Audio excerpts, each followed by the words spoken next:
As imagens mostram alguns alunos ao lado da secretaria, logo na entrada do colégio. O jovem de boné e mochila entra, vira de costas, saca a arma e começa a disparar. Veja, ele mira nos estudantes e não para de atirar. Vários são atingidos. Na sequência, o outro assassino entra com uma espécie de arco e flecha nas mãos. Ele solta a mochila, pega um machado... Março de 2019. Uma manhã de quarta-feira que começou como qualquer outra na cidade de Suzano, na Grande São Paulo. O sol nascia e milhares de jovens se preparavam para mais um dia de aula na escola estadual Professor Raul Brasil. O clima era de rotina, conversas sobre provas, planos para o final de semana e o som constante de risadas que preenche o pátio de qualquer colégio. Mas, enquanto o intervalo se aproximava, o mal já estava estacionado logo ali na frente. Em um carro branco, 2 ex-alunos observavam o movimento, cronometrando cada segundo. Eles não buscavam apenas um crime, eles buscavam um espetáculo macabro. O que aconteceu a seguir não foi um surto momentâneo, mas um trauma que cicatrizou o Brasil e mudou para sempre a forma como olhamos para a segurança nas escolas. Hoje, vamos mergulhar nos detalhes mais sombrios, nas motivações ocultas e nos passos precisos que levaram ao massacre de Suzano. Prepare-se, porque a realidade aqui é muito mais profunda e perturbadora do que a ficção. Para entender a magnitude desse horror, precisamos retroceder o relógio e olhar para o que aconteceu minutos antes da entrada no colégio. Guilherme e Luiz Henrique não iniciaram o rastro de sangue na escola. O plano deles previa uma primeira parada estratégica e cruel. O alvo era Jorge Moraes, um empresário local, dono de uma locadora de veículos e, mais do que isso, tio de Guilherme. Jorge foi baleado dentro do seu próprio escritório. Por que começar pela própria família? As investigações apontam que o crime serviu para garantir o veículo que seria usado na ação e talvez como um teste final de frieza para o que viria a seguir. Enquanto a polícia recebia os primeiros chamados desesperados sobre disparos em uma locadora, a dupla já manobrava o carro em direção à escola. Eles não estavam apenas armados com revólveres comuns. Eles estavam paramentados para uma guerra simbólica.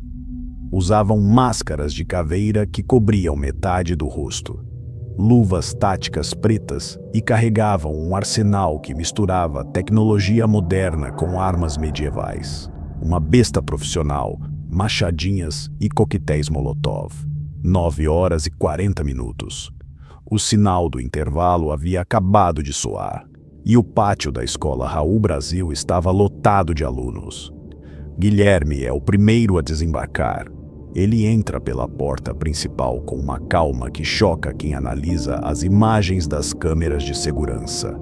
Sem dizer uma única palavra, ele saca um revólver calibre 38 e começa a disparar contra um grupo de alunos e funcionários que estavam logo na entrada.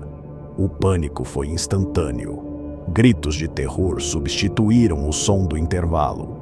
Poucos segundos depois, Luiz Henrique entra carregando o restante do arsenal. É aqui que o cenário se torna ainda mais grotesco. Enquanto Guilherme mantinha o controle com a arma de fogo, Luiz usava um machado para golpear quem tentava escapar pelo corredor estreito.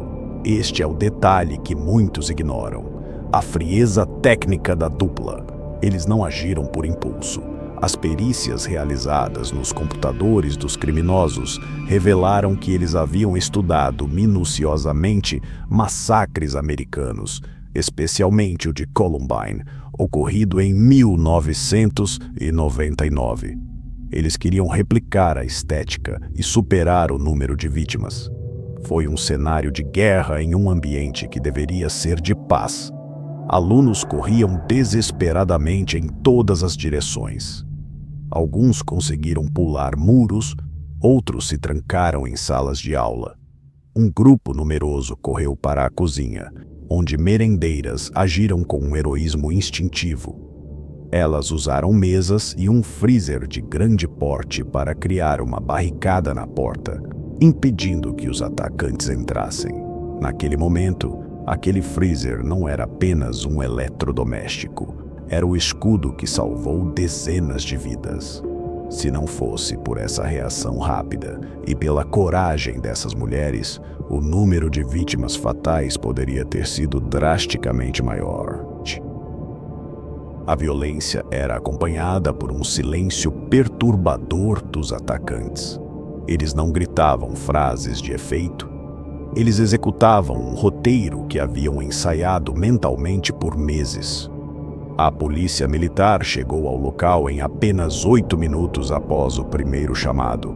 Um tempo de resposta considerado rápido, mas para quem estava dentro da escola, cada segundo parecia uma hora. Quando a força tática atravessou o portão e iniciou a progressão pelos corredores, os autores perceberam que o cerco havia se fechado. O plano deles previa um estágio final que eles chamavam de pacto de não rendição. Ao se verem acuados em um corredor sem saída, Guilherme atirou em Luiz Henrique e, em seguida, utilizou a última bala para tirar a própria vida. Em menos de 20 minutos, o silêncio voltou à escola, mas era um silêncio de morte. Ao todo, 10 pessoas perderam a vida, incluindo os atacantes, e outras 11 ficaram feridas, algumas com sequelas que carregariam para sempre.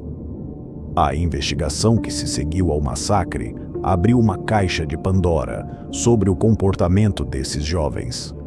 Eles viviam em uma espécie de realidade paralela.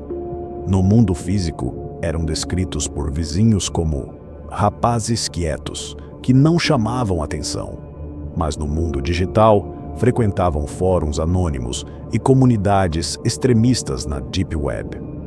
Nesses locais, eles eram incentivados por outros usuários a cometer atos de violência extrema como forma de obter o que chamavam de glória eterna.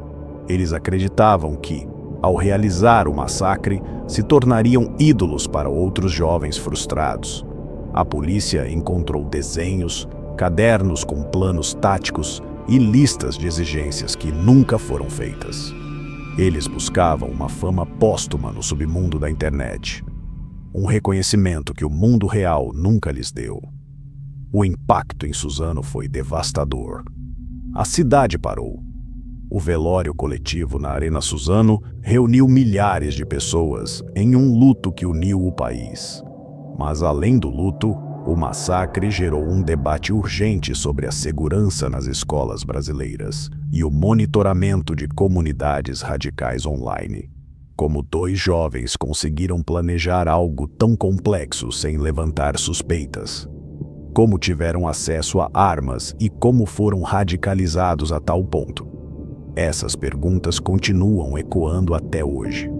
O massacre de Suzano não foi apenas o ato de 2 indivíduos isolados, foi o sintoma de um problema muito maior envolvendo saúde mental, isolamento social e a influência tóxica de redes de ódio que operam nas sombras da internet.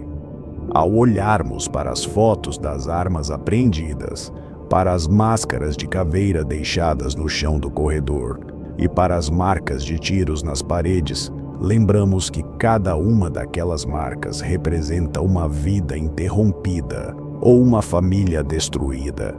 A escola Raul Brasil foi reformada, ganhou novas cores e novos sistemas de segurança, mas a memória daquele 13 de março permanece viva como um lembrete de que o mal pode se esconder atrás de rostos comuns e máscaras de plástico.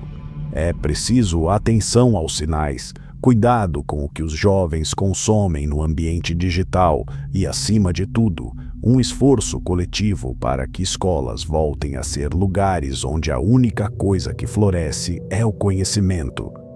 O caso de Suzano nos deixa uma lição amarga sobre a fragilidade da vida e a periculosidade do isolamento digital. O que motiva alguém a trocar o próprio futuro pelo rastro de sangue de inocentes? A resposta pode estar enterrada nos dados criptografados dos fóruns que eles frequentavam, mas a dor profunda e a saudade ficaram aqui, com as famílias que ainda esperam seus filhos voltarem do intervalo. Se este conteúdo te fez refletir e te ajudou a entender melhor a complexidade desse caso, não esqueça de deixar o seu like e se inscrever. Aqui no Vestígios Letais, exploramos as sombras da natureza humana para entender o que acontece quando a luz se apaga. Eu sou o narrador deste canal e a gente se vê no próximo caso.